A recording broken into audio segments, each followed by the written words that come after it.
Hello friends, போன வீடியோவில் நம்ம எலக்ட்ரானிக் கேஷ் லெஜர் அப்படிங்கிற ஒரு லெஜரை பற்றி பார்த்தோம். என்ன பார்த்தோம் அப்படின்னா, நம்ம ஒரு அமௌண்ட்டோ நம்ம ஒரு பணமோ பே பண்ணணும்னா ஜிஎஸ்டியில் அந்த எலக்ட்ரானிக் கேஷ் லெஜர் மூலமாக மட்டும்தான் பே பண்ண முடியும் அப்படின்னு சொல்லி பார்த்தோம்.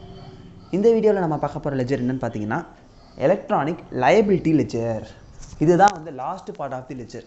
ஏன்னா நம்ம ஃபஸ்ட்டு எலக்ட்ரானிக் கிரெடிட் லெஜர் பார்த்தோம், அடுத்து எலக்ட்ரானிக் கேஷ் லெஜர் பார்த்தோம், அடுத்து எலக்ட்ரானிக் லைபிலிட்டி லெஜர் பார்க்க போகிறோம். ஏன்னா இப்போது நமக்கு கிரெடிட்டை யூட்டிலைஸ் பண்ணிக்கலாங்கிற மாதிரி ஒரு கான்செப்ட் சொன்னேன். நம்ம இப்போ பண்ண போகிற அவுட்வர்ட் டேக்ஸுக்கு ஏற்கனவே கட்டின இன்வர்ட் டேக்ஸை வந்து நம்ம ஐடிசியாக கிளைம் பண்ணிக்கலாம் அப்படின்னு சொன்னேன்னா பண்ணியாச்சு. ஆனால் ஃபுல் டேக்ஸை கட்ட முடியல. எக்ஸ்ட்ரா அமௌண்ட் நம்ம எவ்வளோ கட்ட போகிறோம்?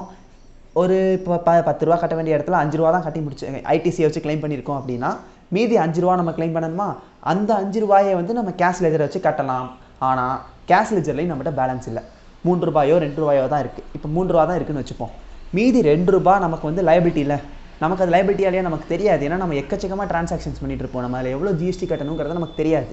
So credit ledger and cash லெஜரோட பேலன்ஸை வச்சு நம்ம எவ்வளோ லயபிள், நம்ம இன்னும் எவ்வளோ ஜிஎஸ்டி பே பண்ண வேண்டியது இருக்குது, அந்த லைபிலிட்டியை சொல்கிற லெஜருக்கு பேர் தான் எலக்ட்ரானிக் லைபிலிட்டி லெஜர். இது வந்து ஜஸ்ட்டு நம்ம இன்னும் எவ்வளோ ஜிஎஸ்டி கட்ட வேண்டியது இருக்குது, எவ்வளோ அதில் பிரித்து சொல்லணும். நம்ம எஸ்ஜிஎஸ்டிக்கு எவ்வளோ கட்ட வேண்டியது இருக்குது, சிஜிஎஸ்டிக்கு எவ்வளோ கட்ட வேண்டியது இருக்குது, டிடிஎஸ்ஸாக எவ்வளோ கட்ட வேண்டியது இருக்குது, இந்த மாதிரி பிரித்து எல்லாத்தையும் காமிக்கும்.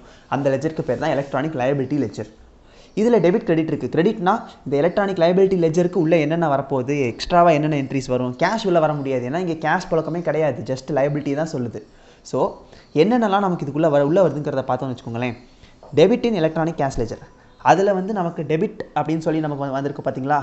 இந்த டெபிட் ஃபுல்லாக இதில் கிரெடிட்டாக வரும். ஏன்னா நம்ம அங்கே பே பண்ணிட்டோம் அப்படின்னு சொல்லி இது காமிக்குதா, அதனால அது ஃபுல்லாக இங்கே கிரெடிட்டாக வருது.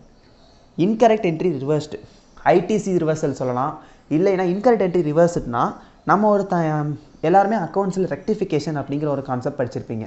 ஒரு என்ட்ரியை தப்பாக போட்டோம்னா அந்த என்ட்ரியை வந்து நம்ம ரிவர்ஸாக திரும்ப அப்படியே ஆப்போசிட்டில் நம்ம ரிவர்ஸ் பண்ணி எழுதணும்னா ஆட்டோமேட்டிக்காக நமக்கு வந்து அது வந்து அட்ஜஸ்ட் ஆயிரும். அந்த இன்கரெக்ட் என்ட்ரி ரிவர்ஸ் அதே கான்செப்ட் தான் இங்கே எலக்ட்ரானிக் லைபிலிட்டி லெஜரில் யூஸ் ஆகுது. அப்புறம் சேம் கேஷ் லெஜரில் டெபிட் என்னென்ன இருந்துச்சோ அதே மாதிரி எலக்ட்ரானிக் கிரெடிட் லெஜரில் என்னென்ன டெபிட் இருக்கோ அது ஃபுல்லாக இங்கே லைபிலிட்டி லெஜரில் கிரெடிட் ஆகுது. இதெல்லாம் நமக்கு வந்து லைபிலிட்டி லெஜருக்கு உள்ளே வர பாசிபிலிட்டிஸ்.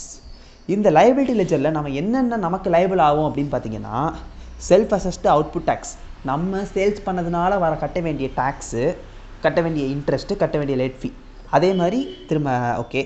அப்புறம் இன்ட்ரெஸ்ட் பேயபிள், நம்ம அது போக எக்ஸ்ட்ராவாக நம்ம ஏதாச்சும் ஃப்ராடு அந்த மாதிரி ஏதாச்சும் பண்ணியிருந்தோம்னா, இல்லை எக்ஸஸ் ஐடிசி கிளைம் பண்ணியிருந்தோம்னா 24% இன்ட்ரெஸ்ட்னு சொல்லிலாம் நம்ம பார்த்தோம் வீடியோஸில். அந்த இன்ட்ரெஸ்ட்டை பே பண்ண வேண்டியது.